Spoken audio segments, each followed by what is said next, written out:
All right. Tales from the Ditch. We're here. Seth and I are here, as always, of course. And we're here with the Traveling Taveners. Did I say that right? Taveners. Yep. Traveling Taveners have a podcast with travel-related discussion. And I think sometimes it's better stuff than you can find on Google. And then also, they have a blog and an Instagram. They're straight up influencers, right? Is that what it's called? Ooh, probably never. Influencers.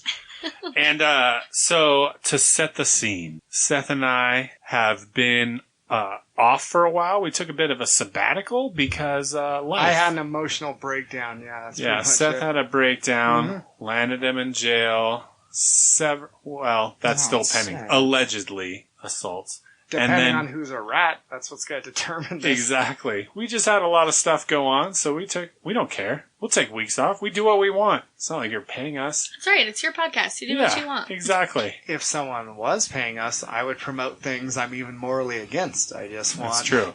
If you pay us, we will never take a week off. I will sell out as quick as possible. So Seth and I are coming back together for the first time in a long time to record a podcast. And our first podcast back is the Traveling Taveners, which we're excited to have. Kenny and Sadie Tavener is the Traveling Taveners. And they brought us some absinthe. You want to actually explain it? Because you can better than me, Kenny. To explain absinthe? Yeah, and what you brought. I like the name. Yeah, it's cool. It's green. It's pretty much terrible across the board most of the time when you find it. And that's kind of the point, and that's why I like it. It's an aggressive alcohol. That's not terrible. It's terribly aggressive, and it's usually like 120 to 150 proof, so it can get up there in percentages. And I like that. I don't know. I like espresso, and I like stouts and aggressive drinking materials. We had it when we were in Prague in the Czech Republic, and they lit it on fire and poured it over sugar, and it was in this weird, dimly lit green place. And that kind of sparked the interest. Or spider. Scorpion. On purpose? What was it? No, it was a beetle. A beetle. On accident or no, it was on purpose. Oh, really? For the flavor. No, I don't know if it's for the flavor. I think it's, again, more of this, like, weird thing that you shouldn't drink vibe. But basically... Because the flavor's lacking so much with... It's like a licorice flavor. If people have ever had Jägermeister, it's just a really, like, hyped up version of that. I tried it tonight. I've never had before. I thought it was good. I also recommend Scotch and mead because Vikings drank it, although it's not nearly strong enough for me. But the absinthe, I don't know. I've never had... The absinthe I had, from what I know, I thought was good. I mean, I drank it.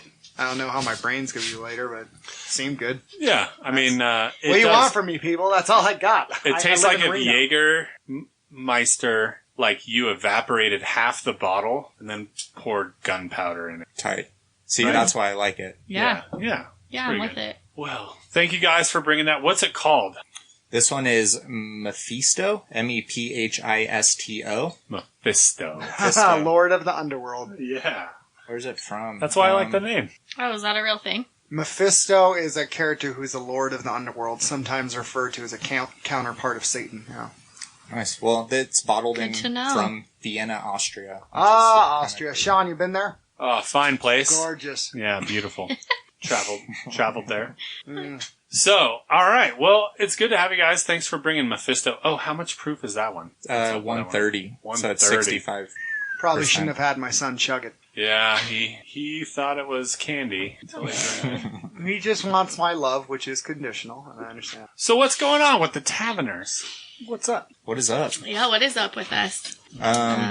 I don't know. Lately I've just been boring about I have a back problem, and that's just been the only thing that I've talked to people about Sciatica? and that I talk about. I have multiple herniated discs, and one's extruded, and that's basically influencing everything that I do. How old are you? 26. Do you remember when I was in a wheelchair because of my back? You had to push me in a wheelchair? Yeah, you were around 26 too. Yeah. That's awesome. Yeah. Oh, so it's like not abnormal. No, that's why I injured my back. I blew it out, and it was sciatica. I was in my 20s. I wouldn't say not normal. I would say common. It was after that guy body slammed me on the pavement, and I was driving that crappy bus. I was living with Sean. He was a good influence. Yeah. So it's your posture at work? Because you're a tattoo artist, right, Kenny? Yeah, I am. It is...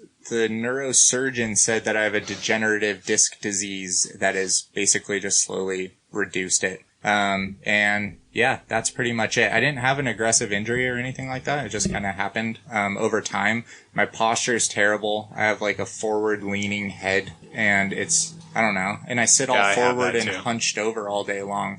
So standing has kind of become rare. I noticed it more. We just kind of stopped going to the gym for the most part altogether. So, waste of time. Yeah, I'm just like a brittle little child right now and it's showing. I love that that's the most exciting thing going on in your life right now. Yeah. It's not, there's nothing good about it. It's not, I don't know. Kind of. I didn't really kind ask of him. is.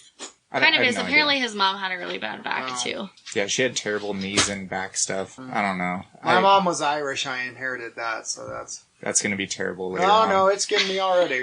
Yeah. Shows up around 10. Earlier, if I've had the right company.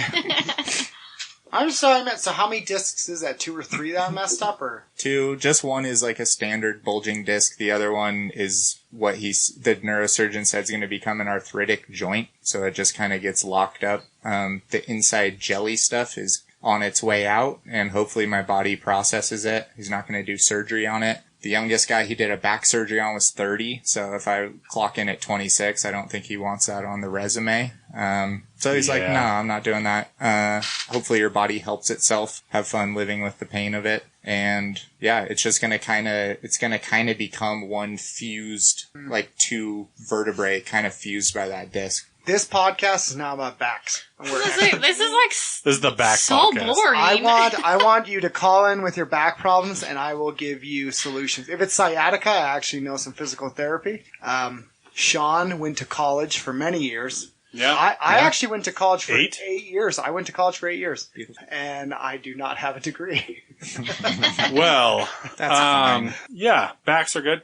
I got in a car accident about a month ago, and so I've been going to physical therapy, and it's been really good sitting in the pool with all the old people. It's like me and the old people, and they don't really like me much because I have tattoos and I'm loud. But when we're in the pool, it's like the universal equalizer. We're all together in the pool. No, I got rear-ended. I was sitting at a stoplight and didn't know that this guy was coming, and he just hit me at 35 miles an hour, and there was a 5-car pileup. Oh my gosh. Yeah, he just so we hit him from behind, and Sean didn't see it coming, and he really hit him hard. And, he was coming. I was shocked. He just... Actually, for real, though, for a moment I thought I died because like my neck snapped back, and then I hit the steering wheel, and I chipped my tooth on my other teeth, and then I just felt this hot liquid spraying on my neck because it was his transmission fluid. What? But I thought for a minute, me. For real, I thought that's it was an edit. Right there is an edit. Yeah. That's not an edit. You started it. You brought it up. I said about that. He came in from behind. Look, he hit you from behind. You didn't see it coming. Okay. And by the way, you don't get to die before me. You don't get to escape this misery before me. It would have been. That's not been up the to deal. me. Was I'm your not car waking up to go totaled? to work.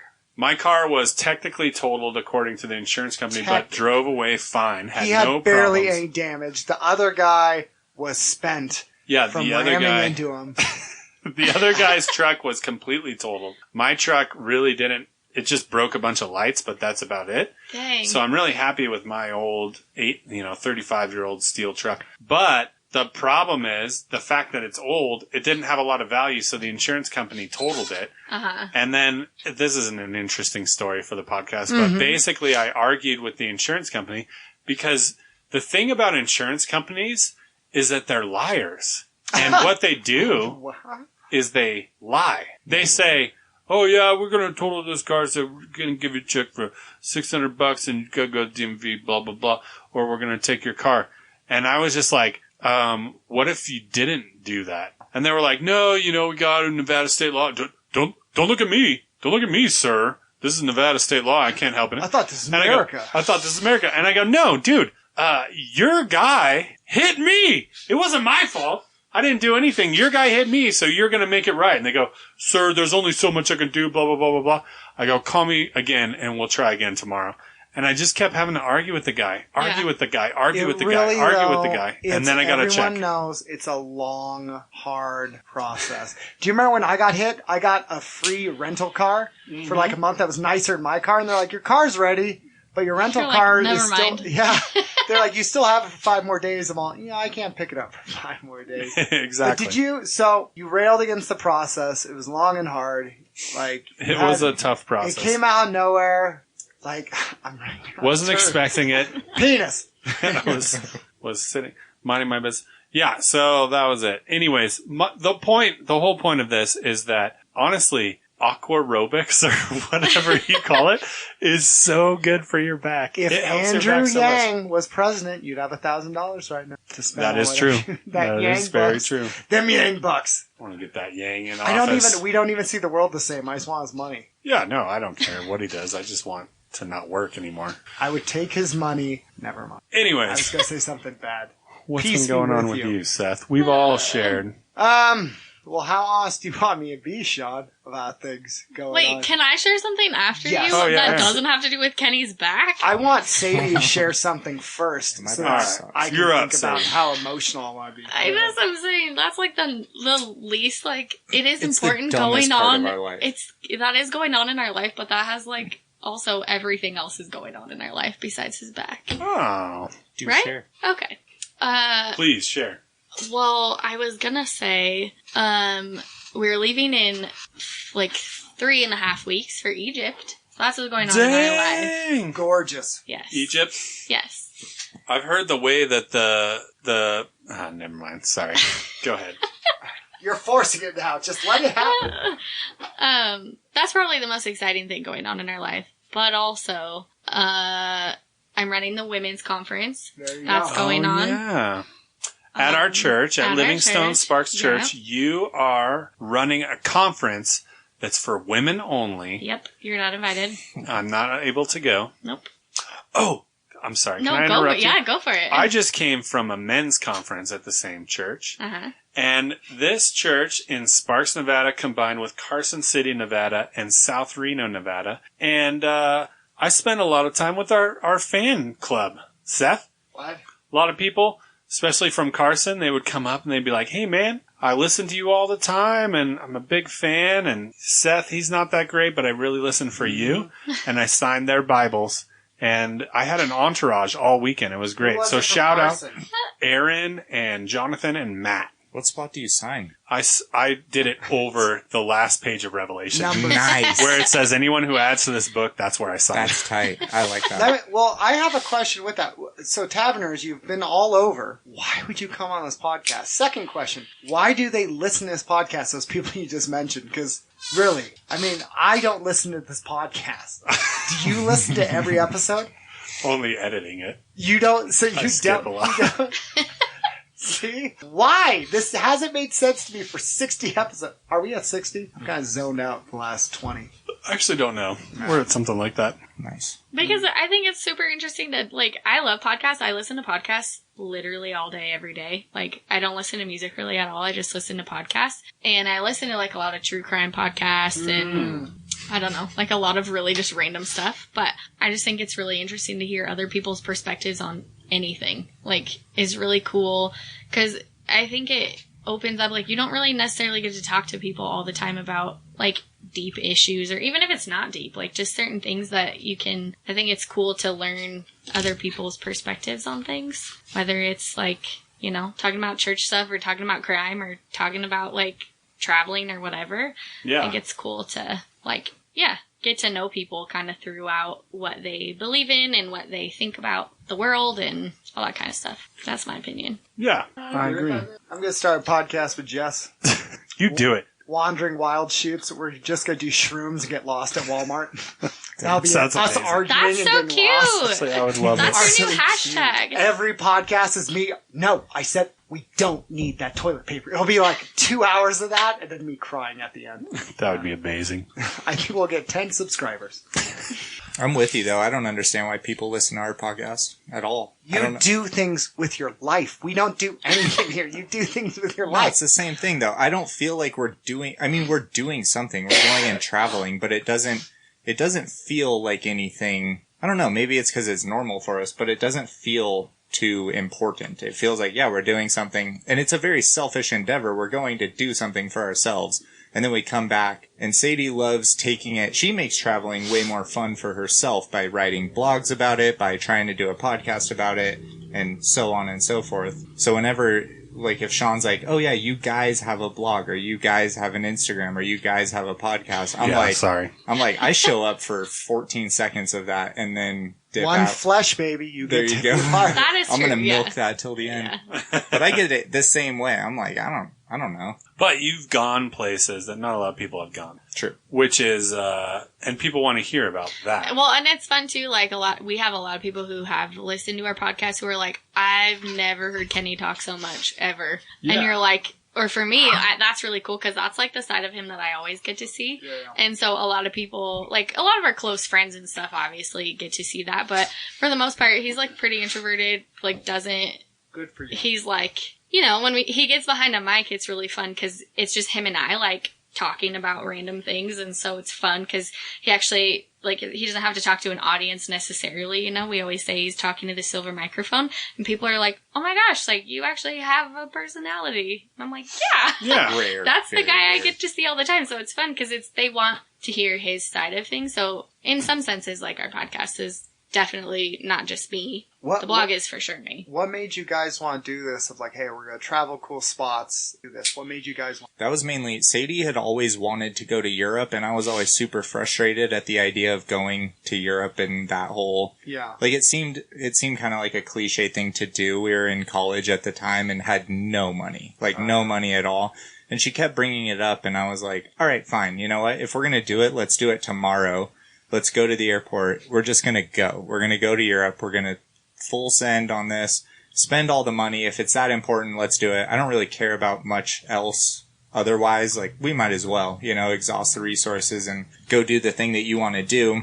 And that kind of led to us starting to think about traveling in general. So then it was like, you know what, if I am already committed to doing that, then why don't we save up money? Let's actually plan it. Let's actually go forward with it. And we didn't do our first like big trip for a couple years. And then after that, doing the first trip was eye-opening in the way of figuring out how the other people in the world live and just experiencing something else other than your little bubble that you get to be in. And for myself has always been Sparks, Nevada. So jumping outside of that and seeing how other people do things and that the way that they live is just as viable as the way I live and just as important to them. Just kind of inspired both of us to keep that going, to try to figure out elsewhere in the world, where else can we go? And yeah. And on Instagram, it's Traveling Taveners, right? Yeah. Okay, and if you guys saw on Instagram, posted that, I tagged him, I would subscribe. It's going to be, I honestly would say this. I don't like lots of podcasts because I think the human race is a plague, but one, 5 stars. This one, Traveling Taveners, I would say check it out, subscribe to him. See it on Instagram, listen to a podcast, good stuff.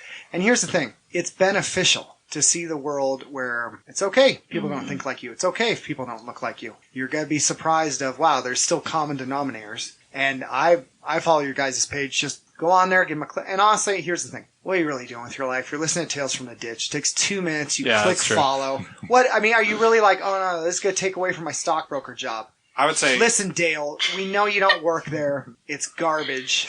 Just follow him. I mean, seriously, you're already following probably 5 fake accounts of Joe Rogan or Jordan Peterson. Follow it. Hit click. If you don't, you clearly patronize them. Not like the gospel. No. I would say one thing that I really like about your podcast, and this whole episode can be a plug for your podcast if you want. I was like, geez, we're really going for it. We also haven't podcasted like literally all summer, so we're gonna have to really get on it's that. like us. I had overtime at work. I have no questions. Their podcast is what our podcast is about now. This is an honest... and back pain. This is what we're talking about from now on. This is an honest review and critique, because the problem with most traveling, van life, Instagrammy, millennial, man bun type of stuff is you don't show or talk about a lot of the real stuff, and you just kind of glamorize it. You know what I mean? And that's obviously what everybody's had a problem with social media about for a long time, blah, blah, blah. It's nothing new. But I think it's especially prevalent in that kind of realm where it's like kids that don't want to have a full-time job that are trying to monetize this like ability to take photos and be in weird places and basically be homeless. The thing about your guys' podcast that I really like is it's legit photo, or your Instagram's legit photos taken like with your phone in a place. And the podcast talks about all the stuff that happens that's in between the cool sunset or the amazing dinner or whatever. Yeah. So you talk about a lot of stuff that goes wrong or a lot of stuff that was scary or that didn't work out. Oh, I saw that post where Sadie murdered the dictator. Mm-hmm. Yes, yeah. That was great. Took him out? It made me, I went, same. I would murder a dictator with my bear. I think you and I should podcast from Iran because they're about to be attacked by Shmamerica. America say. How do you say pig land? America. America A. Ixnay on the own. How would you say drone strike in pig land? Drone strike A. It's the biggest drone strike in history. You'll ever see. The biggest, the best. Took out the most. America so anyways, would do that. I would say Traveling Taveners have a great podcast. Give it a listen. It's not just like, oh yeah, we did this and we got into our VW bus that we had shipped across the Atlantic while we were in it and blah, blah, blah, blah, blah. It's like actually legit. Like if you're a person in the United States and you want to take a trip to Europe, you're going to have to do the exact same stuff and probably experience the exact same problems, but also the cool parts of it and stuff. So I think it's good. Good job. I was going to say this on top of that.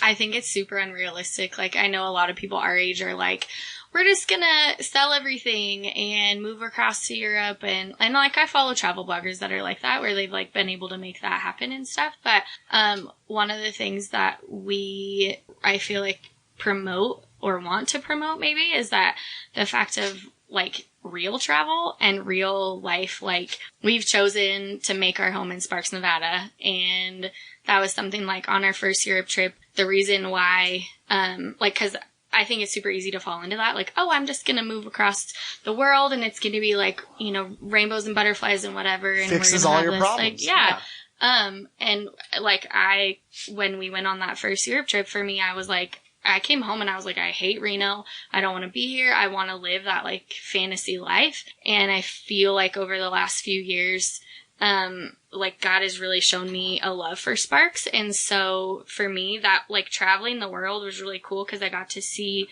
that aspect of like other people's lives and all these like really great and amazing things that God has created. But also on top of that, like not to make it too churchy. Also, I don't know if that's like, if I'm allowed to do that or say that or whatever. You can say whatever you want. Okay. But I mean, that's just that is part of like my story and stuff of like, I hated Reno. I hated being here. Yeah. But over the course of the last few years, like, I think for us, it's been really important we made our home here in Sparks on purpose because we do really feel like we're supposed to be here on mission, and like planting roots in Sparks. But we also think it's really important to go and see, like Kenny said, like the other way that people live or other people's lifestyles or perspectives or whatever, because I do believe that all of those people have been created in God's image, and it's cool for us to see, like, we live in such an American bubble, and we get to go and experience, like, God in a different way. We get to experience, like, we get to live out our faith in a different way in different countries, you know? And so for us, like, that's one thing, like, I don't know if it fully comes out like that in our podcast all the time or even in our blog or whatever, our travels, but I think, that's one thing for me is really important about traveling and seeing the world is like that side of things of like, it is attainable to just do it. Like, we just bought a house this year. And so we think that it's really important to be invested somewhere and invested in our community, but also, go out and see the world and see other people, and get out of your kind of bubble. And so that was like also kind of what got us started in traveling a lot more was that, a love of just seeing God work in God's creation in different areas of where we were. So wash your face off. Go live your best life. Clean your butthole. Wash your butt. And you know what?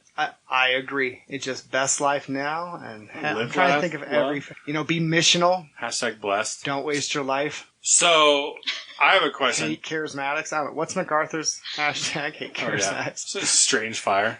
Put out the strange fire. Get a pew. Get rid of the chairs. Ditch the pew. Ditch the chair. Get with the pew. I don't know. Drums are dumb. How old is he now? I don't know. 80, 88. I emailed 89. him. No, I didn't. He doesn't have a He computer. doesn't have a computer. So he has a telegraph. So it's interesting. All right. So we're talking about God's creation is something you experience while traveling, but also cultures of other people. Mm-hmm. So I feel like the average thing that like the American Here we go. bloke likes is like a tropical thing, right? When everybody's like, oh man, I just want to spend 2 weeks somewhere, it's always like Hawaii. Yeah. You know, it's always like some tropical thing. Mm-hmm. Or like if you're really rich, like Tahiti, Bora Bora area or something like that. Haven't been there yet, so. But yeah, you guys went to the Czech Republic? Yeah. Yeah, that seems like something a little different than the average American would decide to We also went to travel Serbia. Yeah, again. those are Which is like not the norm. Again, yeah. We did like our first Europe trip was more of that cookie cutter Western European trip, and we did 10 countries when we did that one for 6 weeks. So we kind of hopped around, tried to spend some time in places. Our idea was that we could do a little more time, kind of get integrated with cultural type of things, but in reality, 4 days doesn't really get you more involved in any way. Yeah. So we were kind of there, and we saw all the cool stuff, and it kind of lit the fire of, okay, now we want to see some more of the world. And it was really easy. We had this expectation once you get outside of America, you're going to be in just this terrible place of everywhere else type of thing, and you're going to have to go somewhere. It's actually not true. Huh. And you can poop in toilets like an adult, and you can do the same thing that you typically would do here. Really? And so from there we kind of wanted to explore other options, see what else was out there. So it's really easy to go to Europe. Like, it's actually not too expensive, and once you're there, you can really pop into cultures really quickly. So our second trip, we did 13 countries, and you can go from country to country and experience a whole different type of person, a whole different culture, a whole different way of thinking in a really quick matter of time. You can take a bus ride and you can be from Serbia to Hungary to Slovenia to Italy in a you could do that in just a couple days and see a bunch of different things. So we decided to jump around from there. And yeah, I guess, I don't know. Part of it was just we wanted to see what those other cultures had. We went more of that Eastern route to see those are a little the more scary of the whites. Yeah, the weirder side of what that would be, rather than the cookie cutter side of what it would be. And from here, the last trip we did was Peru and Colombia, and so we're kind of getting a little further away from those first world things. And then, like Sadie mentioned, we're going to do Egypt, Jordan, and Israel, and kind of, I don't know, see what else people have going on. It's weird. You just kind of look in for a second. If you go to Netherlands, I actually have 3 contacts where you can hit up. My uncle and aunt there. I can't say they'll take you to super reputable places, but Uncle Arwen, he's like 6'4" and super Dutch. They'll be like, oh, Seth, okay, they'll Where take does you he places. live? So let me think. So my dad was born in Delft, that's South Holland. Which, by the way, Holland is not the country; it's Netherlands. Mm-hmm. It's not Holland. So I think we have some in South Holland, but I want to say Arwen and Annelies live in North Holland by Rotterdam, and then we have some outside Amsterdam. Have you ever been? No, I plan to go once because they have some of the top kickboxing gyms in the world, and my relatives live 20 minutes from them. Wow. But when you have kids, it's a little different planning because I'm like, well, I don't care if my uncle's eating edibles around me, but just they're a little different. Our relatives in the Netherlands are a little different, but they'll hook you up. They'll walk you around places and he won't even ask how you know me. You could be like, oh, I know. He's like, oh, you committed crime, whatever.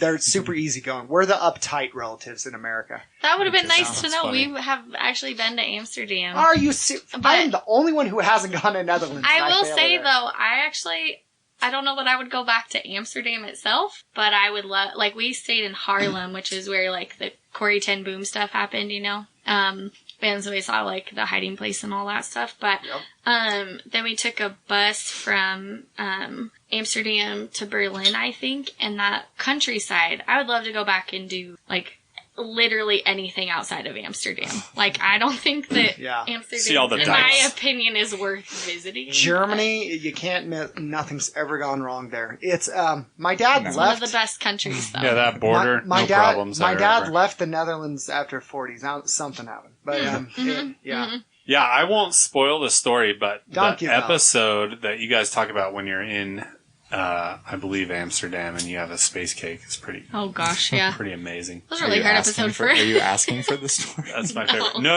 Yeah. I'm going to tell our listeners to Dutch listen people, to that no episode. joke. Okay, they're known for what they're known for, Amsterdam, and in K1 rules kickboxing, the majority of champions are Dutch. That's the funny thing. So they're True. known for That's so wooden interesting. shoes, drugs, and top kickboxers in the world. Mm. So, listen, kids, marijuana, you can still be champion. And loose morals. You need to go. I want to go. You I need to miss go. him. Arwen was the first one when I was 14. I never forgot what he said. He grabbed me by his shoulder. I hadn't seen him in years. We were at Wild Waters. He has Speedo. And he goes, Seth. And I was like, yeah, Uncle Arwen. He goes, so do you smoke?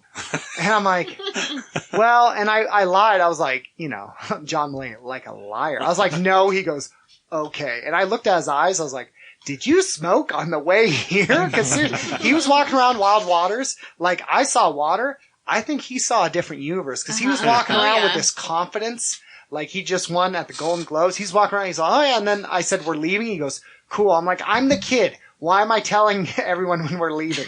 Speedo. You can't unsee these things, but you know what? He had confidence. Yep.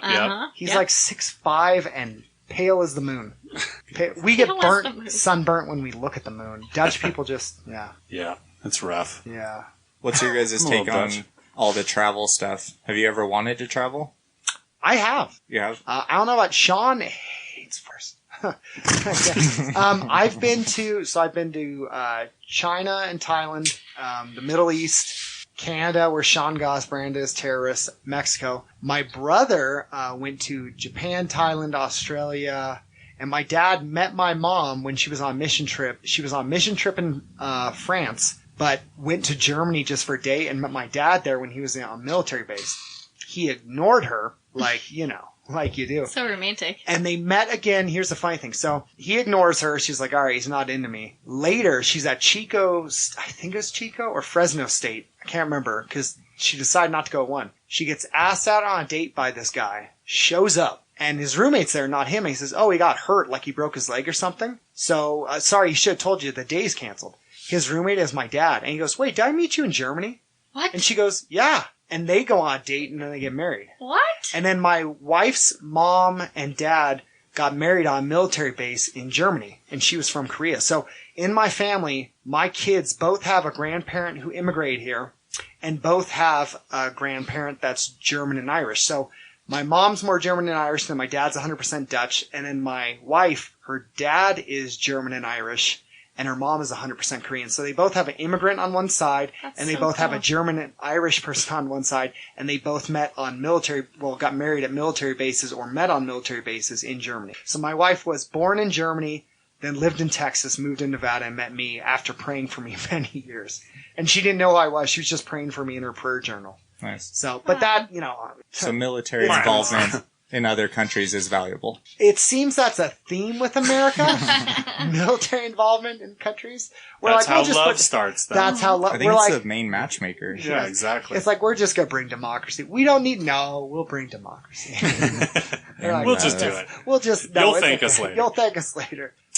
Germany, I the Arkansas. No, would say I enjoy traveling and experiencing different things. I just don't like a lot of the things that are usually liked. You know what I mean? Yeah. Like a lot of people are like, oh, check out, oh, let's go hiking. And I'm like, oh, I'd be down for hiking. What are you hiking to? And they go, the top, dude. And I go, what do you mean? They go, the top of the mountain. We're hiking to the peak. It's beautiful up there. And I go, I disagree. It's not beautiful up there. Usually the peak of a mountain sucks. If there's a pond up there or a stream or a waterfall, I'll hike to it. But if it's just the top of a mountain, I'm not interested. And they go, but you can see the whole valley. I'm like, I can see the valley from down here. It's not that cool to You've me. been to what? You've been to Canada. I've been to Canada, Mexico, Costa Rica, you just got back South from there, right? America, Central America, Europe a little bit. Have you been to Somalia? I've not been to Somalia. Gorgeous. The pirates there? They are a different looking pirate. So yeah, I just don't like that stuff. I do dig the beach and the tropical stuff, so I guess I'm pretty cliche with that. So you are a cliche traveler then. A little bit, but like there's a lot of stuff that I just don't get people would pay for. Mm-hmm. You know what I mean? Like I see like, oh, you know what? We had the hot air balloons. Yeah. Mm-hmm. In Sparks, every fall we have hot air balloons. And I saw somebody in some European country with all these hot air balloons, or maybe it was a Middle Eastern country, all these hot air balloons. Those were Cappadocia, yeah. And I'm just like, what a damn waste of money and time. You go across the globe for hot air balloons? That's stupid. Funny. Hot air balloons are the worst. Here's the thing. First of all, that's my favorite event of the whole year. Are you sure? I am positive. That is a testament to human failure. Hot air balloons are the worst, the absolute biggest failure in travel what whatsoever. What if you have steampunk pirates fighting? If you know airships, I'm cool with. Wait, why do you hate I'm it? cool with. What does a hot air balloon do? It's personal. They're just like, go off. No. It's Some not personal. I'm just saying it's logical. They're like, oh wow, this hot air balloon. They in Sparks they do the races, right? Are you allowed in Canada? And how the hot air balloon races work is you take off from here and you go a couple miles that way and you drop a beanbag and then you go back, and the closer you are to the target, and they're like, oh my god, the winner this year got within a mile of the freaking target. It's just stupid. And they're like, oh, you can't steer this. And they go, well, we use the wind currents. So if it's not going this way, we go up a little bit. And if it's still not going this way, we go up a little bit. I'm like, so you can't control the wind. Sean, question. You don't have a sail. You don't have a propeller. You don't have anything. It's just the stupidest thing. Remember, around the world in 80 days, they make this big deal. They go, oh, wow, this guy revolutionized this race around the world with a hot air balloon. How's he going to get where he's going? How can you control it? You can't control the wind. It's stupid. It's the stupidest thing. What if they fought from the hot air balloons, like trying to shoot other balloons to take them out? That'd be cool, but how would they steer it? Oh, no, I just care about the death count. I'm saying airships are great. Have you ever taken Danger to go see it? Yeah. And does he like it? He was like, oh, wow, balloons. And I was like, yeah, exactly. He goes, those are like balloons that are in Winco, right? And I go, yeah, pretty much. They're just smaller. And he goes, yeah, I'd rather go to a restaurant or something. Really? He's like, but they can tie them around my finger at round table. Yeah, I want to exactly. go there. And that's the thing. They do the glow show, right? Uh-huh. They do this thing where they get up in the morning. Yes. Yeah. It's the best. And they light up their hot air balloon torches and start blowing up these big things, and it looks like lights. Have you ever... They're like, wow, it's lit. And guess what? If there's a 1 mile an hour wind, they cancel it. Question. This is true. Yeah, they canceled Have you ever it fished off the coast and seen whales and sharks and dolphins? Beautiful. Gorgeous. So beautiful. I have. And I saw the whales, and I saw dolphins, beautiful. and I was like, I'm sorry I slapped a dolphin all those years ago. Exactly. He sprayed me. That's beautiful. Hot air balloons Cause are literally not so the much. worst. Or you could go to SeaWorld and see dolphins. That's where I slapped one. Oh, really? Yeah, I'm not allowed to see. Or you could go to Smith's and eat dolphins. Exactly. Even Oh, their meat. Have you had their meat? Gorgeous. So, like, my favorite things... Here's the thing. I love to see a view of the river, right? Or the ocean or a lake. Mm-hmm. I like to eat. I like to dine waterfront, right? Mm-hmm. But only because I'm looking forward to getting in that water when I'm done. You know what I mean? I'm not interested in just looking at what... I might as well go to a strip club, right? Because I'm looking at something that I can't actually have. What's the point, right? What a waste of money. What country did you guys go to that legitimately you had a perception from being Americans and you went there and it was totally different than what you thought? What was one of the first ones where you went, this is different than how Americans perceive it? Ooh, that's a great question. I almost want to say the more striking thing was places that we had perceptions of that nailed it.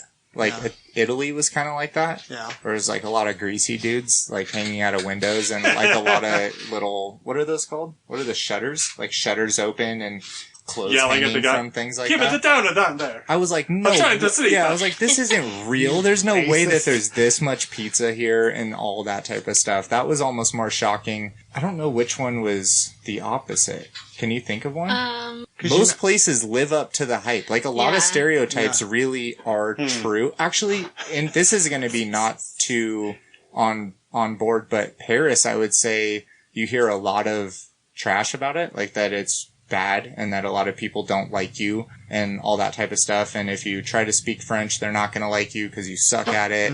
So just like a bunch of different things, that it's a big, dirty city.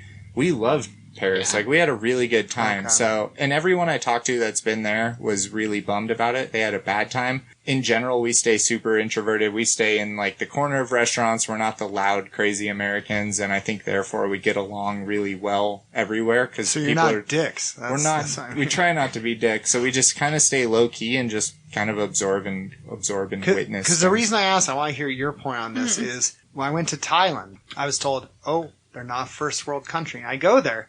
And here's the thing. Chiang Mai, yeah, there's more low-key villages. If I went to Bangkok and I'm like, there's skyscrapers. The guy said, so I was on a mission trip. I wasn't a Christian. He said, if you ride on the outside of the taxi, I'll charge you half. So I did. So I'm on the freeway holding on to outside the taxi we're going through. I was like, I love this country. I saw kickbox. Well, I saw Muay Thai there. And like these 18-year-olds are hitting each other. I'm all, this is a great country. But the funny thing is we go, here's America and everything else is trash. I go, well, they're developing. And their concern more at the time was, well, when the king steps down, his son, we're not so big on him. He has these connections, blah, blah, blah. But it's funny. It's kind of, you get this perception of we're the best. We rule. And like, they're beautiful. Like, I love the Oregon coast. But I went to some spots. I'm like, this is gorgeous. This is beautiful. Like, I was on a cliff in Thailand. I see the sun hit the Buddhist temples made of gold. I was like, oh, these poor Buddhists, but they have gold temples.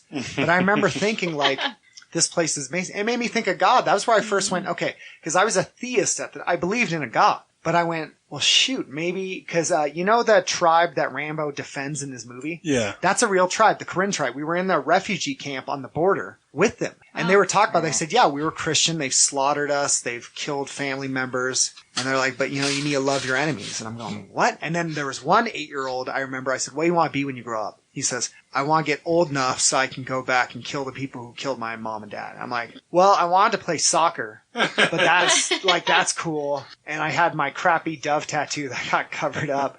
But like, it was just, I had this idea, third world country, oh, I'm going to show them mercy. And I show up, I'm like, they're advanced. I got Avril Lavigne CD for 50 cents. Think of that. Yeah. You get that here, Sean? No. The PlayStation. When I went to Panama and I went through Panama City. Gorgeous. It was urban, which is not really my thing, but they had bigger skyscrapers and a larger cityscape than like Manhattan or Chicago. Like, and we always like use that. Like, that's in every movie. New York is in every movie. That's where everything happens. And it's like stupid because like all these places around the world are way better and more developed than it. You know what I mean? And have better plumbing and sewage than it. Not it's like in ridiculous. The spots I was at. Where do you want me to put the tobacco? Sorry, that's on. In Panama? In Bangkok?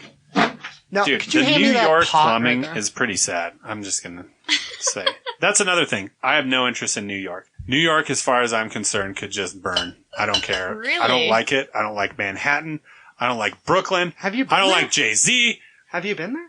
Yeah, I've been through there, and I'm just like, Wait, it's just hold a on. city. You rode a horse Okay. through there or what? It smells terrible. I was in China people are for a jerks. day, but I didn't see a lot of. I was there for a day, hung out.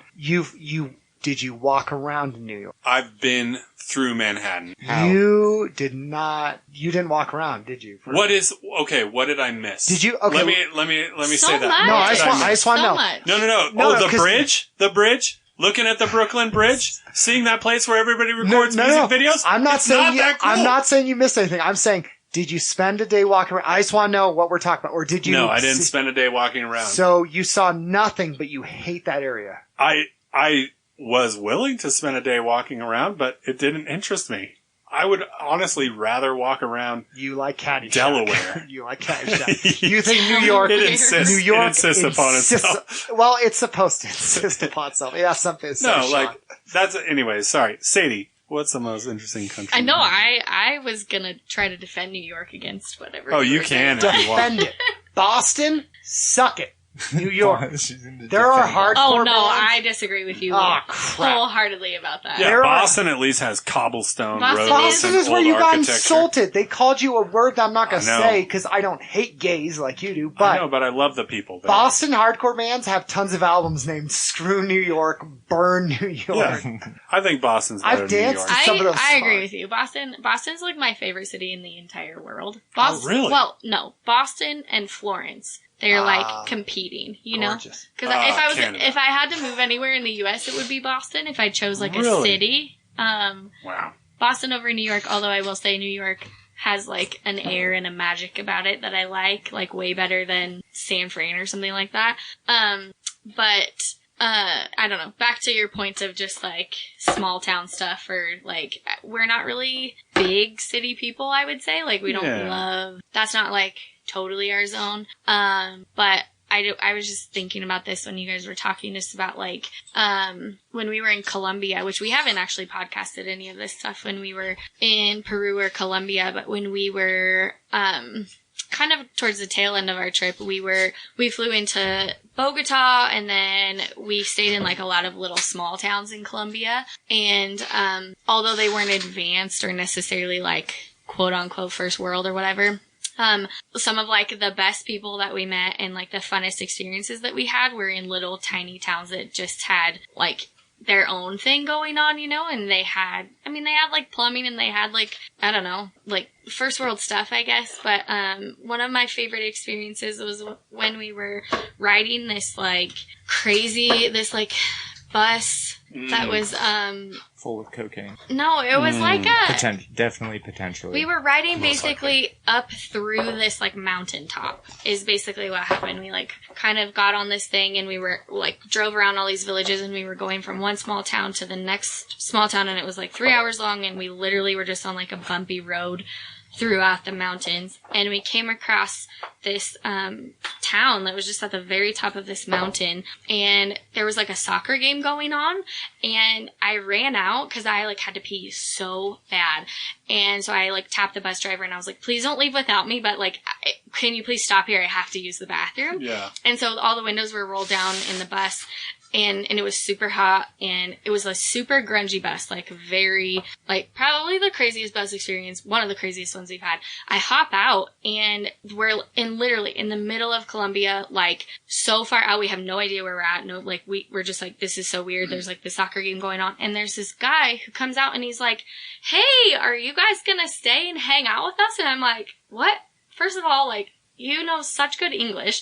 Where the hell are we? Can I use your bathroom really fast is what I asked him. I was like, can I just like use, and he goes, yeah, here's some toilet paper, like go ahead. Nice. And so it was one of those times where I was like, oh, okay, like that was so dumb of me to think because we're in the middle of nowhere, like I'm like, cause I was like I was like, okay, if I have to use the Spanish, like, all right, donde está el baño? Like, Yeah. you know, and he was just like, yeah, totally, go use the bathroom. Like you could stay and hang out if you want. And so I was just like, man, it was one of those times where I was just like, okay, like, you know, I don't know, maybe it's one of those, like, you can't be, I don't know, maybe as an American where you're like, nobody's gonna speak English and nobody's No, gonna, totally. or like you I have know to exactly cater to what me you mean. because I'm American or whatever it was, Yeah. but, I don't know. It was just, Colombia was like one of the coolest countries, I think, for that. Not a lot of people did speak English, so that was also really cool because it was like, oh my gosh, you do actually understand, and we're so ignorant and don't speak Spanish at all. Even just my basic level stuff,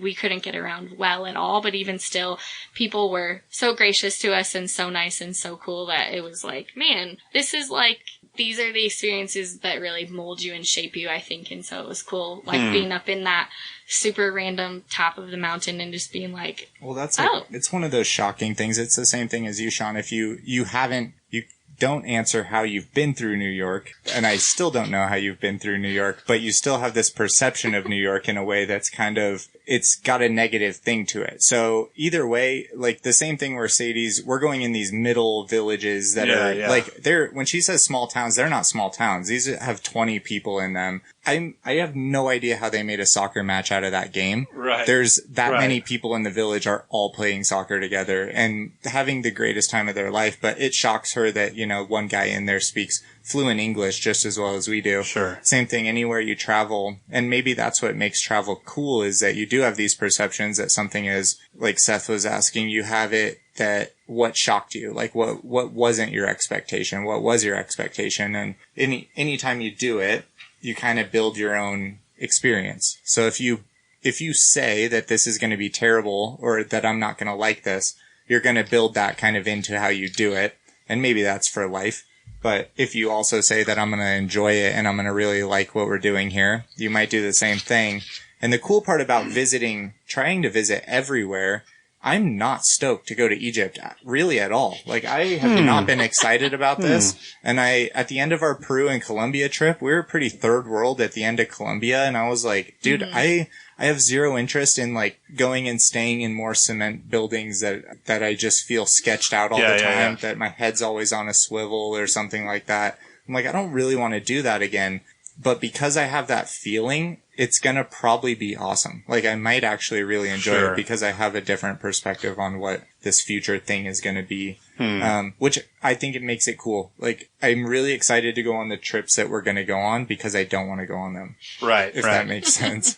It's going to be weird, but I think that I'll learn. I know at the end of the day, you're going to learn a lot more being uncomfortable than what I would learn if I was comfy just going to San Francisco again or something. Yeah. Steve, I'm sorry, I was just going to say one thing about our travels is that most of the time things go very wrong for us. And we always like joke that we have a permanent rain cloud above us with bad luck or just with literal rain. And so some of the time, like, I think that's what we've realized, and just kind of going back to your point of the whole like Instagram influencer and stuff is like for us, that's one thing we always push is like things can go very wrong, but it doesn't necessarily mean that it's a bad experience. It's just like you got to roll with the punches because that's real life. And so for us, we're just kind of like, yeah, this sucks. We're getting rained on and, you know, we're in the middle of a storm and we can't do XYZ that we thought we were going to do. But some of those times have been like the most fruitful and like funnest moments that I look back on. And I'm like in the middle of, you know, a rainstorm in Austria is like the funnest and like most we've ever laughed or something, you know? So awesome. I don't know. It's just kind of those things where you're like, that's to me very real and things that I wish everybody got to. It's not all like happy sunsets and stuff or the beach that you're just like chilling on. It's like, no, sometimes there's hurricanes and you have to like not be on the beach. So or there's plastic all over the beach. Or at the high tide line. That's a bummer. Have you been to Yucca Valley? No. Gorgeous. What was that place we went to that we never speak up higher than Yucca Valley? What was that our place? The desert? No, high desert? with Tom. Oh. Oh, yeah. So Jordan Valley and Yucca Valley. People, if you've ever had a chance to Google. Jordan Valley, Oregon? Or where is that? Jordan Valley, Idaho. Oh, Idaho. Okay. I was born in Blythe, California, which the nickname is Blight. And next to it is Needles, which they call Needless. And that's where I was born. Yeah. Right next to Penitentiary. And so I can say, good times. Beautiful. Jordan Valley's about the worst. Yucca Valley. Yucca Valley we played. There was maybe 15 Blythe, people. Needless. And then you have, Detroit is pretty bad. Kuwait is pretty bad. If you've been to Bosnia, you've been to Detroit. I mean, if you didn't. So I will say this. There was a layover, and we had to go from one of the airports to the other. One of the airports is JFK. What's the other one? LaGuardia. And so we had just enough time to go through Manhattan, see Central Park, see the Plaza Hotel, see Rockefeller Center. And it was lame. It was so lame, and it was such a waste of my time. It was literally, I was like, we could be doing anything else right now. We could be where the ocean is. Oh, that's right. The ocean is disgusting there. That's brutal. It's actually like you don't even want to touch it. Yeah. Like you'll get sick even looking at it. It's gross. The Hudson River is gross. Everything is just so nasty there. It smells. The whole city smells. The whole city smells like the Sparks Marina. Ugh. Like you're always seeing like there's porn littered on the streets. There's hypodermic needles everywhere. Vegas. Well, not that. Yeah, it's like a stinkier Vegas. Las Vegas. At least Vegas doesn't smell that bad because it's not that humid. Anyway, so my experience of New York may be limited, but I think I got the whole idea and it wasn't that Have you ever done DMT? I haven't. No. That is actually one thing I haven't done. But I want to say, like, to what you're talking about, I've experienced situations, and most recently the one I can remember is Panama. When I went to Panama on a surf trip, and the thing that blew my mind about it was that there was absolute freedom. It was I mean, it was scary because I was like, this could result in something bad. But Totally. they were just like, we showed up at night. They had a boat. They took us in a boat through these mangrove, like twists and turns in a boat through mangroves. And then around this big cape to this surf camp. And we like show up at night and like there's no electricity or anything. And it's just crazy. And they're like, yeah, just do whatever you want. You want to go sleep in that tree? You can do it. You can sleep in this place. Do whatever you want. We don't care. And then the next day, they're like, hey, we have these boats. One of these guys, just call one of these guys. They'll take you to wherever you want to go around here in a boat. Mm-hmm. And there's like islands over there. There's like beaches over here, all these places to surf. They're like, oh yeah, you want to snorkel? Oh, you want to spearfish? They're like, you want to kill a dolphin? They're like, you can do anything you want, literally. And I was just like, this freedom is amazing. And I didn't use it for anything terrible, but you could, I'm sure you could. Yeah.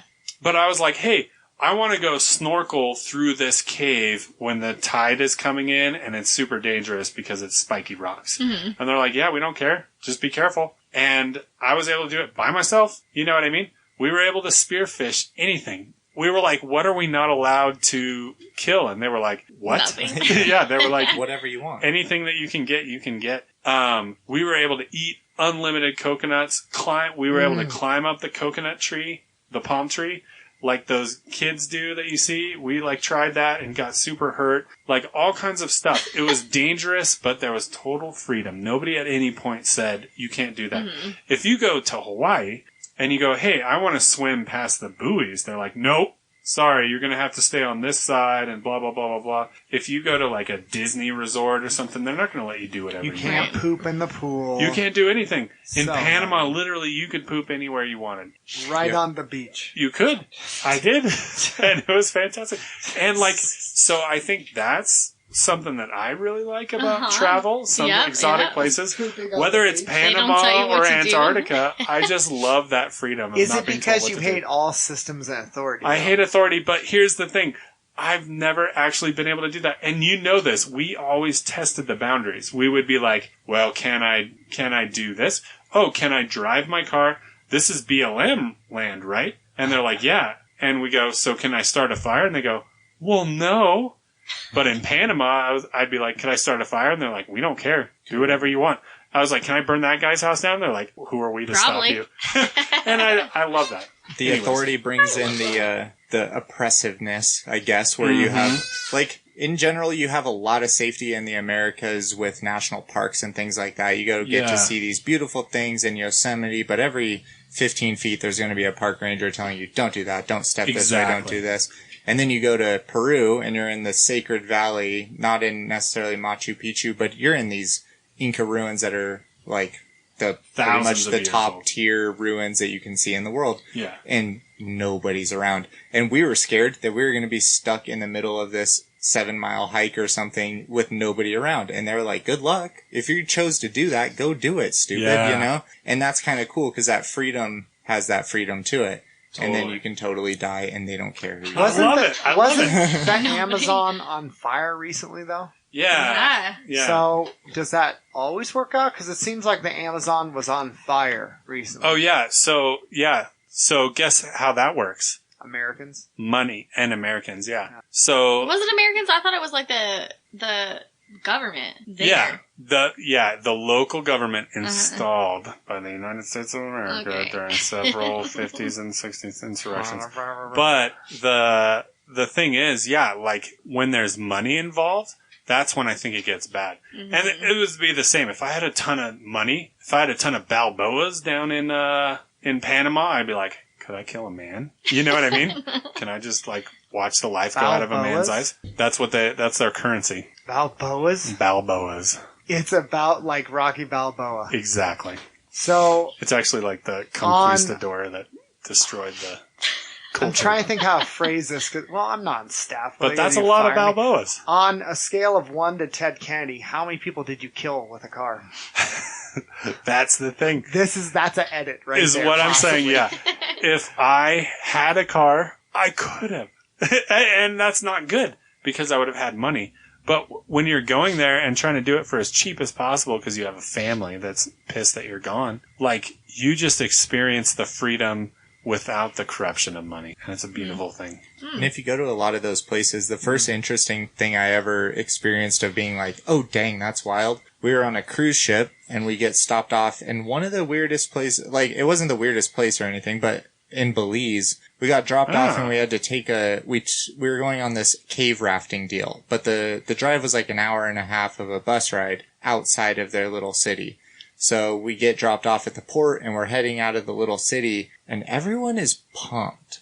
All the people that are around, like, have this weirdly positive thing going on, like, when we're driving by and stuff, which I thought we'd be driving by, and it's like a tent house, you know? It's a tarp with some sticks and really janky. Yeah. But all the people seem to be really pumped and really positive, and the like, guides on the buses, they're missing all their teeth and stuff, but still super positive and things like that. And I was very interested to see, like, how when they didn't have all the stuff that we say is stuff that makes us happy. Yeah. You know, they didn't have the cars and houses that we say we have to go and make us happy. They ditched all that and seemed to be some of, like, the happiest people I've ever seen. Totally. In most of those third world places. And then we get back on a boat that's all inclusive. And you can eat as much as you want and everyone is bummed out. Yeah. Like, everyone is kind of, like, in zombie mode of that just fat, happy American, but not really, you know, it's still just kind of this what you have to pay thing. For alcohol? That's ridiculous. $300 for all you can drink for 9 days? No way. Come on. Yeah.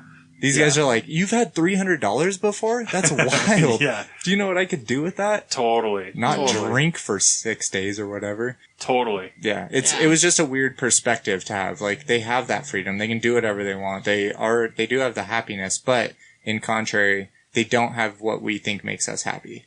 Like, they don't have that stuff. Yeah. But, like, some things that I think literally were created by God to make us happy, like some foods or some experiences, are like things that do make them happy. And, like, what a joy to be able to be, I guess, sensitive enough or not desensitized to experience those things and enjoy them. Like, just having a meal and being, like, super happy about that meal instead of forgetting that you're even eating. You know what I mean? Because you're watching Netflix during it.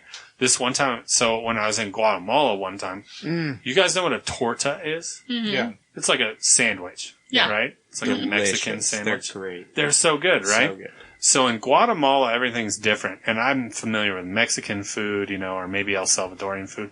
But in Guatemala, it's like a totally different thing. And so they bring this thing to me because I'm a missionary, right? So they're all serving me is ridiculous. So they bring me this thing that looks like a torta. And I was like, I wonder what it's called here because everything's called something different. And so I was trying to ask the guy in my best Spanish possible. I was like, ¿Cómo se dice? You know, and pointing to this torta. And I was like, I just wanted to know what it's called. And he's just like looking at me like, what? And I'm like, what do you call this? And he looks at me and he goes, sandwich.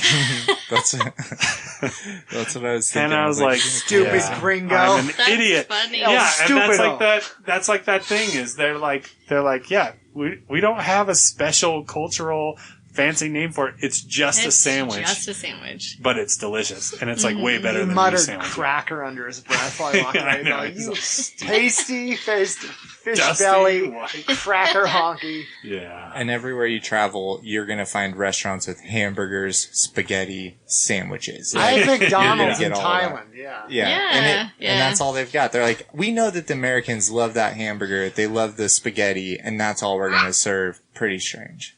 They just called me cowboy wherever I went. Middle East, they're like, hey, cowboy. And I bought this white, it's like a dress, but white prayer shawl in Dubai.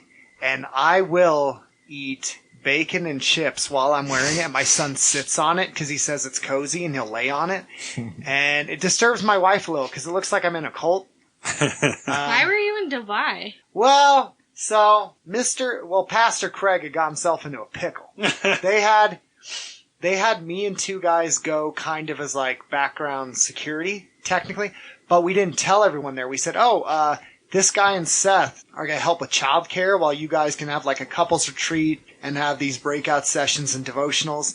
Dubai? In Dubai, because here's the thing. So the people who were it was a meetup point. So we were in Dubai, but the people meeting us were from surrounding areas that were a little more hostile. Turkey and Gotcha. And one of the areas they country we don't came speak from, of. they had just lost a missionary. He'd been kidnapped and killed. Oh, I think that was how it went, because one of their guys had died, so he'd been executed. So they came, so there was that little sense of danger. And the fact is this, people don't know us. Dubai has actually turned over terrorists to us. Because, yeah, it is like the Vegas of the Middle East. I'm more Islamic than they are. But, because during the prayer call, they'd be like smoking and stuff, hanging out. But there's the chance of, look, most likely nothing will happen, but we'll send this guy and Seth, and he's not a believer anymore, so I'm not saying his name. But, so to them, they went, oh, Seth and this guy are helping with childcare. We'd watch their kids. But then they started noticing it was a coincidence that every time they went downtown or out or to a restaurant, me and this other guy were always with them on their right and left. Uh-huh. And they said, well, Seth is probably a guy who could do something if something terrible happens. And that was when Jess was pregnant. So she was like, if you die, I will be so pissed at you. And I was like, I will not die. I'll try my best not to die. And there was only one time where a guy gave me a look where he was like, you're in the wrong alley, cowboy. I was like, here's I am. And I just kept walking. And I couldn't bring stuff over like weapons. So it was like, well, just take care of yourself. I'm like, I'm not bulletproof. I can't. A lot of sand. But nothing happening. I got a prayer shawl. We ate food. I was very culturally insensitive. And then... it's like a mainly Muslim country, though? It is, but they're very loose. Like because Jack Muslim. Because they're very successful in an economic sense, they're very successful. That's where a lot of the money from a lot of surrounding countries is. And they have the tallest building in the world. So we're at the top of it. And as the wind blows, you can see the building shift a little bit. That's terrifying. So you're looking down, and I was like, well, I mean, if I die, at least I'm not disappointing my son because he never met me. So that's one less person I have to disappoint. That's true. And then I came home with bootleg DVDs that didn't work on our DVD player because it was a different region. Yeah. I got Up over there. I bought Up. I can fix that for you. And... oh, we found ways. Okay. It's all region 3. I'm all, sounds good. Are you that region? I'm all, sounds good. Got Legos. Yeah. I drove a Yaris on the freeway and cut people off. They're yelling at me. I'm, I don't know what you're saying, stupid. Speak freedom. And then, I came home. My wife had the baby. Yeah. That's it. And the Middle East loved me. Greatest trip ever. I think Harvey went golfing. I didn't see him a lot. He went golfing.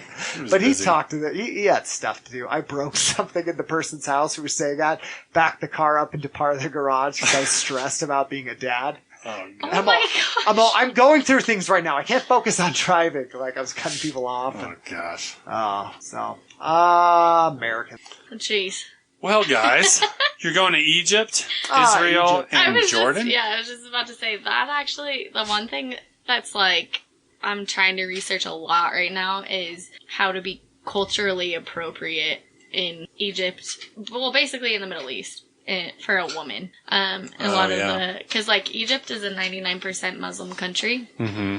And it'll be very different than any other place we've ever been to as far as like the, you know, what you wear and what you can look like and all that kind of stuff. And a lot of the blogs from women that I've read have said, you're just going to have to get used to the fact that like men are going to grope you and they're going to catcall you and like doesn't matter if you're with a man or not. Like, yeah. Not going to happen. No, Dude, I'm going to die. Like, I'll die. I think I'm dying. I'm going to fight everybody. I think it'll just be like very, very different than anything we've ever experienced. So.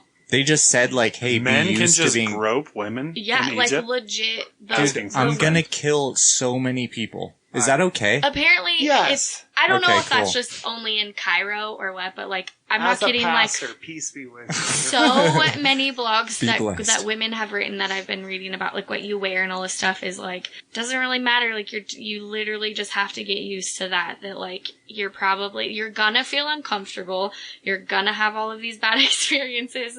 And like, a lot of them are like, don't wear tank tops. Don't like, make sure you don't show your ankles. Make sure, like, you know, you can't show your shoulders. You can't show your chest. Like, so it's just going to be really different in the sense. Just it's wear like a steel super hot. Yeah. So it's just jacket. totally different than anywhere. That actually sounds like New York. Hold on. You can edit this, but alright. Listen, Kenny.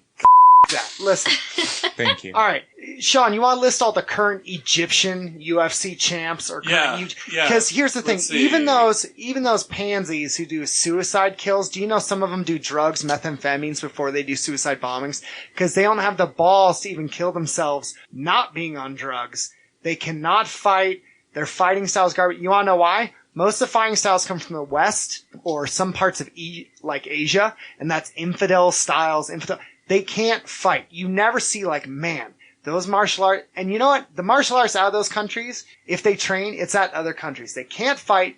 Punch them right in the teeth. They didn't build the or pyramids. here's the thing. No, if you break their nose, they had to outsource you that. break their nose, immediately the eyes swell up. It's full of water. You don't hit them in the junk once. You hit them multiple times. And it doesn't matter who they are. If you blast them in the windpipe and they're doing that gurgling sound and then you headbutt them or gouge them in a nerve, hit them in a cluster right there. If you even bust down so their pec, if you make that collapse, just punch them in the face. You go down fine. When I think of Egyptian men too, I think of just a bunch of Danny DeVitos. They don't seem so funny. DeVitos. I mean, we'll probably just we'll have to have a follow-up episode of what it actually was. I'm kind of curious. I want to know. I'm just curious thinking how this is going to go. Just in general, I think it'll be very different than anything we've ever done or the culture that we've ever experienced. I just know. If you get groped, if that's a thing that they're saying, it's not fine. I would seriously carry copies of emails from certain people in America, certain Democratic leaders, and just toss them out. You read the emails, you have to die now. And just toss it at them. They'll commit suicide right on the spot. Accidentally commit suicide. I would say, our government's are you guys corrupt. going to Egypt for the pyramids or other stuff? Got a 15-day tour. Yeah, it's all the first time we're doing a tour of all of the. You can't bring highlights. guns. You can't bring guns, which is garbage. It's just basically all the Egyptian history things. Yeah. And I know zero of them, so that's how I blanket that. I can think of 2. If you, alright, right here, above the Valley knee, of the Kings. because if you hit the right spot, it fills up with blood. There's a connecting cord. You hit that. Same thing with I don't care if you're Egyptian or from Arkansas. You hit the kneecap hard enough, it goes in, and they will cry like a little girl. And look, I'm just telling you, as your pastor, just cut you their just hands have off. to kill someone. Just be like from where I'm from, when you grow up somebody's wife, you get to cut their hands off, and they'll understand. They get that there. That's right? true. I'm going to put it right back on them. I'm going to figure out some of their stuff. Jordan is where that spot from Indiana Jones 3 was, right? Petra? That big Petra in the. Are you going to go there? Yeah. That's the main. Yeah, the main That's goal. one of the. Yeah. That's basically the one thing that you do see in Jordan. Dude, yeah. You can see the spot where Sean Connery was standing. Tight. We'll have to rewatch that. They hit people with shoes. It's not even brass knuckles. I'm sorry. Although they did have a terrorist attack in Egypt recently. Probably with shoes. On a tour bus. Really? Couple. Terrifying. I think it was not a non-Egyptian that did bunch it. of glass-jawed Nancy's. I have no idea, but it's terrifying. Yeah, well, you could die. Kenny. No, I mean, you could die. But the thing is, it's I'll take it. I just want to say this. Support the Traveling Taveners podcast and support our Patreon so that our patron, when Kenny ends up in an Egyptian prison, we got to get my bail money barter started, with them. man. Yeah, we got to get that started. And we're not going to be able to pay them, but we have to pay a commando to break them out. Hell yeah. We can find somebody dope. They can't fight. Why are we so... This is the thing. All right, hold on, Seth, real quick. What could be more important than fighting? You have a family. You have 2 beautiful boys. Yeah. And a wife that you support and take care of. House payment, mortgage, and all of that. But if Kenny went to prison in Egypt and we came up with $1 million, would you go break him out? I'd do it for $4,000. Oh, you said it. All right. Are you serious? There we go. You're going to give me money? And we'll do this like we've done everything. I'll be the administrative radio guy, and I'll be in the helicopter on the radio, but you'll be on the boots on the ground. They have 9mm that don't even work. I will break in and take him. I really appreciate Just bring a long Magnum, the Joker gun Magnum. I taught my sons this at a young age. I said sometimes there are things worse than breaking the law. Because people make it like the worst thing you do in the world is break the law, is not follow the rules. No. The worst thing you could do is, there's a long list. A, letting injustice happen while doing nothing, or being a coward, or betrayal. Those are all things way worse. If my son was at Parr Boulevard and he said, Dad, I saw this dude hit his wife, so I lit his ass up and I knocked out his teeth. I will pay his bail and take him out to Red Robin. It's seriously obeying the law. I don't know why we think we go, well, it's the law. If it's the law, it's right. No, there are worse things than, there was a time where we said, you know what?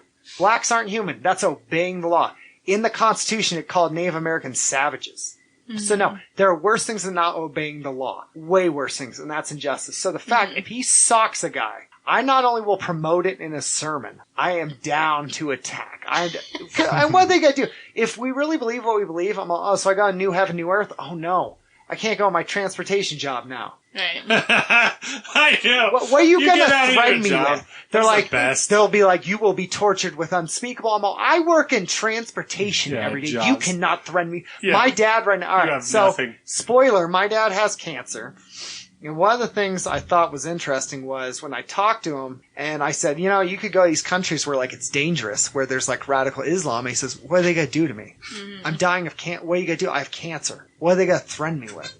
Exactly. And it's crazy that it took that for him to live how the normal Christians already lived in the New Testament. They were already like, what are you going to threaten us with? True. So if we have to murder people for Kenny, let's just preemptively. Dude, I'm just kind of go to like, Egypt I'm going to and just start punching people to see how this unfolds. Immediately. I'm just going to wait for my rescue team. just practice it here. Go to reference the Bernie balloon races. Sanders. I don't know, something. Go to the Just- Sparks Marina and just start punching people. Dude, you're gonna die sometime. I mean, why not die in a cool way? I can either die in a retirement home, or I can die with an AK in my hand in some deserted holy sanctuary in a foreign country. That's true. That's one of the one things that people always say, like, especially for this trip, when we're like, oh yeah, we're going to Egypt and Jordan and Israel, and they're like, aren't you scared?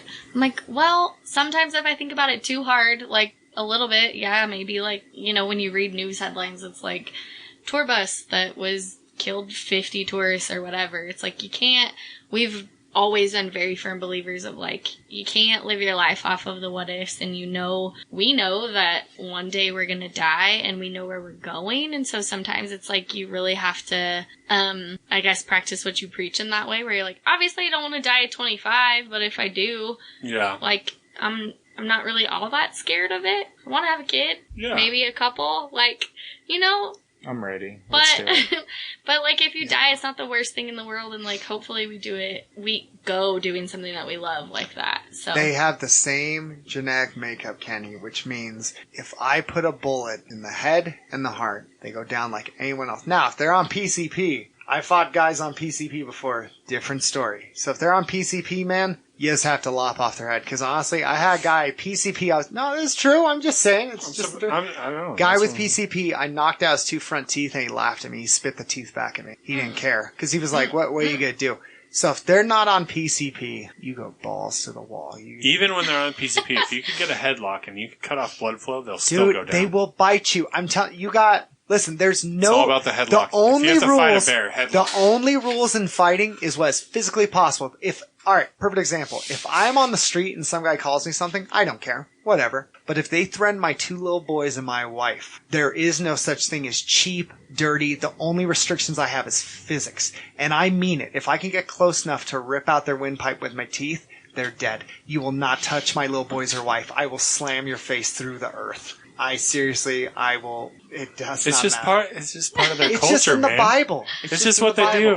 It's just Egypt. They just grope people. It's okay. Just accept it. Oh, I'm doing 100%. I'm so stoked. I'm actually I'm like more, now I'm excited to go on this Egypt. Don't punch for here. See, everyone punches for here. Punch for a foot past their head. Where you fully extend, where literally, think of it, you're slamming bone into bone. Think of when you turn, go, I am slamming this, expecting that you don't want to slap, you want crunch. You want whatever you hit underneath there, it collapsed. Because that first hit, they're going to know what you do. Also, maybe knees you need and to elbows. come be our child I'm care. so pumped. You should bring your wife to Egypt.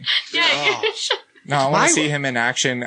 We'll just bring the wives and we'll just see how this unfolds. Mm-hmm. My wife almost got in a fight at an MMA match because this ring girl was flirting with me. Mm-hmm. And we had been in an argument on the way up there. Yeah. And they said no weapons, but they didn't check her bag. She had this taser, the one with the hooks. And she goes, if she looks at you one more time, I'm throwing her down the bleachers. And I was like... how dare you turn me on at a time like this? It was the sexiest thing. And I remember looking at security guards like, okay, she's 5'2", 5'3". Okay, if she tases her, okay, I don't have to win. I just have to distract them long enough for her to like run out real quick. That's how she runs. She runs out real quick. And there's like 4 of them. I was like, and I didn't even tell her no. I said, well, you do what your conviction leads you to. And then Jake, our friend, was fighting. And the guy he was fighting, his family was next to us and started saying stuff towards Jake. And she starts mouthing off. She goes, oh, you done? Go, Jake. You done? Whoa, you got more to say? I was like, I'm going to have to punch this 80-year-old man in the face. Oh, my gosh. I go, am I going to have to go to jail again? Sounds awesome. I'm still married to her. She's just lovely. She's a firecracker. She just, in her own way. She's just old school. It's just her way. Oh, gosh. Well, all right. I think that our time is up. Thank you guys so much for coming. Yeah, I can't wait to having have us. you guys back once you get back from Egypt and we hear the adventures. Dude, once you rescue me, it's going to be Yeah, wild. we'll see. You're going to have a wild story. We're going to live stream that. AKs, for sure. Here's the thing about AKs. All right, last thing I'll say. The reason people like them so much is because AK-47s, the rounds are not hard to find. They're not these super crazy special ones. You can drop them in the dirt. They still work. And even if it's semi-automatic, there's ways to mess with it to make it fully automatic. They're easy, and they have that wood stock at the back, which is easy that when they're coming, you curve your elbow. You can hit them with the stock, collapse their nose, their eyes watered. They're easy. You can attach a knife to it. AKs are so easy, cheap to make. Boom. Just saying, you could probably put one together after you've gone the country. Wink, wink. So we're leaving October 13th. We'll meet you in Cairo. I'm just... Bring the AKs. Look, here's the thing. I've never been the toughest or biggest or fastest guy. It was just ruthlessness. It was when we were in elementary school. There you go. Every guy was bigger than us, but I was the first kid in elementary that when someone messed with me, I shoved him on the ground, started kicking him on the ground. They go, you can't do that because everyone's doing these windmill swings. And me, I was like, no, you shove him on the ground, kick him, you headbutt him, you pull his shirt over it, bite him. You bite off their... If you bite off someone's ear, do you know that's mayhem? That's a felony? Yeah. The awesomest criminal charge you can get. Mayhem. Yeah. I've never ripped off a dude's ear. That's 3 stars on GTA. You know, I was going to recommend Carl Pilkington as a travel Carl advisor. Pilkington, just griping while he's in took prison. A totally different He's in the direction. prison. He goes, of course we're here. He goes, the food's terrible. He goes, I'm tired. I'm hot. Ricky Gervais is calling me fat. Carl We love that show so much. Yes. Dude, that so guy good. is so great. That's so good. He love hates his everything. complaining He hates ability. everything he does, and he's doing everything people want to do, and he's I love just it. so bummed. It's It's so so hot good. here. So good. This great wall is too big. It's not even that great. Why are we here? It's made out of stone. He Stupid. got to The do all this stones are my new foot. technology, Yeah. the water Yeah. jetpack. And he hated it. He hated He it. hated everything. But then he saw the village with the little people, Oh, and yeah. he was like, I finally found a place. And the where I feel guy happy." goes, this is bigamous. This is like, he goes, this is exploiting them. He goes, no, they love living in these little huts at castles. He goes, they're dressed up. He goes, no, it's really like, this is what their life He's is like. the He goes, best. no, it's not. He's the best. Dwarves don't live in little villages. He goes, no, it's beautiful, man. It was the is guy the from best. Willow. Yeah. Warwick Warwick. Davis, I think. Calling him up on the phone. Out of the way, So Peck. great. Yeah. Yeah, so good. All right, Seth, can you do the thing? Do you remember the thing? The thing, yeah. Okay, so, Wait, first, actually, sorry. So go visit the Traveling Taveners on Instagram, on blog place. TravelingTaverners.com. and the podcast. Definitely look up the episode about space cakes in Amsterdam. Sure. Sweet. Yeah. And Drugs. you know what? No, It's no. funny. It's hilarious. Well, it's not, I mean, they're not Jesus. They're just following him. I mean, I don't expect perfection from people. I mean, you gotta try You're in a stuff. different country. When in Amsterdam. A day after I started dating Jessica, a day after I got in a fist fight with 3 guys. Do you remember? And I had to remember. text Harvey. Well, I called him and he picked up, which I was like, oh, because he hates the phone. And he's like, so what's going on? I'm like, I think I disqualified myself as a deacon and I'm really sad. And he met me for lunch. He goes, no, you were justified. And they paid for you're my good. meal. I'm all, okay. Great. And this was just after I told Jess, I said, no, trust me, babe, I don't fight anymore. I don't do that stuff anymore. She's all, okay, I guess new I'll life. date you. And yeah, I had a cracked rib and a minor concussion, but I won. Nice. Well, I had bear mace. It was kind of cheating. But they pulled a knife. That's on them. Oh yeah, the thing. So to email Joe Rogan, what do you think he is? A Gmail? Yeah, he's got Gmail for sure. He doesn't even have one set up. He's just like, so talesfromditch@gmail.com. If you have any questions about the offensive things Sean has said, any questions for Traveling Taveners, we have tons of fans. If you even want to be a guest on this podcast, you won't, but you could request it. You could email us. We also have an Instagram page. We don't have Facebook because Sean hates it. Shout out to Aaron, Jonathan, and Matt from Carson Church. Was it Matt the lawyer? Matt with the beard. Oh, bigger guy? Yeah, tall guy. And Aaron. Yeah, okay, I do know. We played spike ball. They listen to podcasts? They said they did. I was their pastor for 8 months, and they didn't mention that they listen to podcasts except for Aaron. Aaron was the only one who brought it up. He goes, oh, good episode. One of those guys came up to me and referenced that. I was their pastor for 8 months. They are all big fans. Huge fans. Oh, Patreon. What's the Patreon? It's money.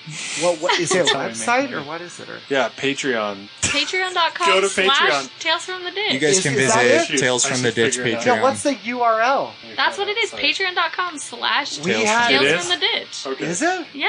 I told you I listen to podcasts all day, every day. That's what it is. We had a guy IM me and he goes, here, and he donated money. And Sean's like, cool, that's great. He donated. I said, yeah, I already spent it on beer. And he's like, oh, you're bringing it? I go, no, I drank it. And he's like, it's been 20 minutes. I go, I know. And I literally took the donation. Nope, that's right. Patreon.com/ Tales from the Ditch, all one word. See? If you want to that's our life support goal us. for our podcast, too, is just donate to our beer fund. I will say, we have some good prizes on there on our Patreon. Nice. Yeah, we have some cool I'm down stuff. 50 pounds. But I will also sign your Bible if you want. We can't do elephant in the room anymore. I'm down 50 pounds. I know, and I'm going to try fight now. thin and ripped. So I'll get to fight again. Except this time I'll do Lethway rules, which is headbutts. Now, they die. Okay, yeah, I was going to say don't. But yeah, should I finish? Yeah, go for Traveling Taveners, zip it up. Sorry, what? That was What? Zip it out. Zip it out. From Dave Chappelle. Oh, I love that. Oh, I hate this into my ears.